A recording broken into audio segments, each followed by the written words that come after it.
વલસાડ જિલ્લામાં શિક્ષણના પાયા સમાન આંગણવાડી કેન્દ્રના નવા મકાન નિર્માણ માટે કરોડોની ગ્રાન્ટ મંજૂર થયા બાદ પણ કામો કરવામાં તંત્ર નિષ્ફળ સાબિત થઈ રહ્યું છે.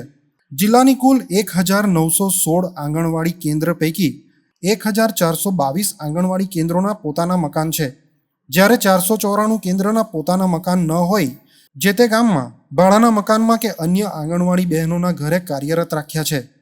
ગુજરાત રાજ્યમાં બાળ કલ્યાણના હેતુથી દરેક ગામમાં નાના બાળકો માટે આંગણવાડીની યોજના અમલમાં મૂકવામાં આવી છે, જેનો મુખ્ય હેતુ જે બાળક પ્રાથમિક શિક્ષણ લેવાનો છે એ પહેલાં એના આરોગ્ય અને શિક્ષણનું ધ્યાન રાખવાનો છે. 6 વર્ષથી નાની વયના બાળકોને આંગણવાડીમાં દાખલ કરવામાં આવે છે. આ બાળકોને અહીં રમતો રમાડવામાં આવે છે, ગીતો ગવડાવવામાં આવે છે, તેમજ પૌષ્ટિક આહાર આપવામાં આવે છે.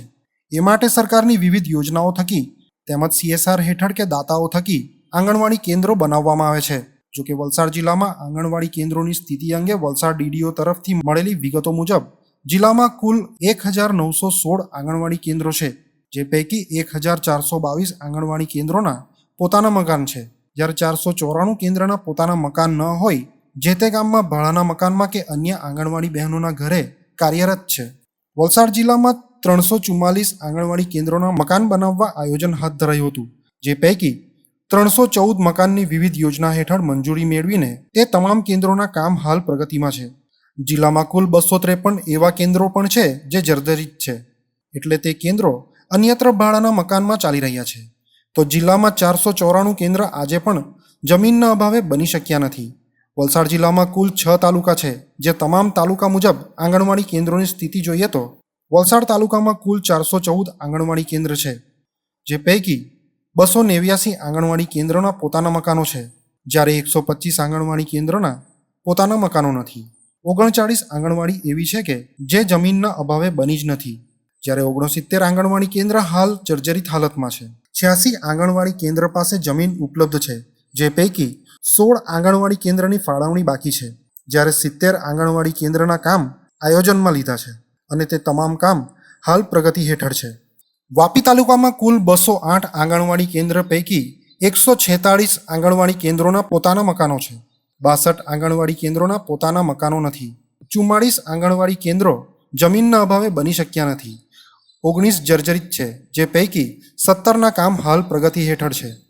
ઉમરગામ તાલુકામાં કુલ 346 આંગણવાડી કેન્દ્ર છે, જે પૈકી 262 આંગણવાડી કેન્દ્રો પોતાના મકાનોમાં કાર્યરત છે, જ્યારે 84 આંગણવાડી કેન્દ્ર પોતાના મકાન વગર અન્ય સ્થળે કાર્યરત છે. 38 આંગણવાડી કેન્દ્રો જમીનના અભાવે બની શક્યા નથી. આ તાલુકામાં 44 આંગણવાડી કેન્દ્ર જર્જરિત છે. જમીન ધરાવતી કુલ 46 આંગણવાડી કેન્દ્ર પૈકી 44ના કામ હાલ પ્રગતિમાં છે. ધરમપુર તાલુકામાં કુલ 327 આંગણવાડી કેન્દ્ર છે, જે પૈકી 256 કેન્દ્ર વપરાશમાં છે. 71ના પોતાના મકાન નથી, 2 જમીનના અભાવે બન્યા નથી, 20 જર્જરિત છે. 69 પૈકી 66 આંગણવાડી કેન્દ્રના કામ પ્રગતિમાં છે.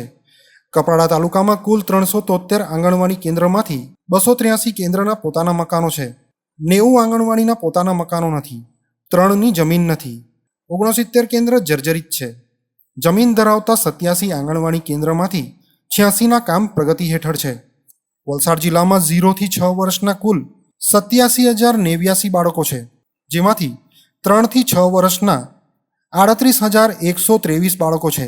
વલસાડ જિલ્લામાં આંગણવાડીના ચાલુ કામની વિગતો જોઈએ તો વલસાડ જિલ્લામાં મનરેગા 15માં નાણાપંચ, ન્યૂ ગુજરાત પેટર્ન 2023-24, ICDS 2018-19માં મંજૂર પ્રધાનમંત્રી આદિ આદર્શ ગ્રામ યોજના, નંદઘર જેવી અનેક યોજના હેઠળ આંગણવાડી કેન્દ્ર બનાવવાની મંજૂરી મળી છે.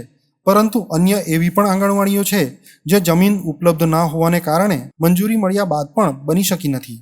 વલસાડ જિલ્લામાં મંજૂરી મળ્યા બાદ એવી પણ કેટલીક આંગણવાડીઓ છે જેમના કામ શરૂ થયા જ નથી. જેમાં વલસાડ તાલુકાની વાત કરીએ તો વલસાડ તાલુકામાં 13 જેટલી આંગણવાડીઓના મકાન બનાવવાની મંજૂરી મળ્યા બાદ કામ હજુ સુધી શરૂ થઈ શક્યા નથી. વાપીમાં 8 આંગણવાડીઓ બનાવવાનું મંજૂરી મળ્યા બાદ કામ હજુ શરૂ થયું નથી.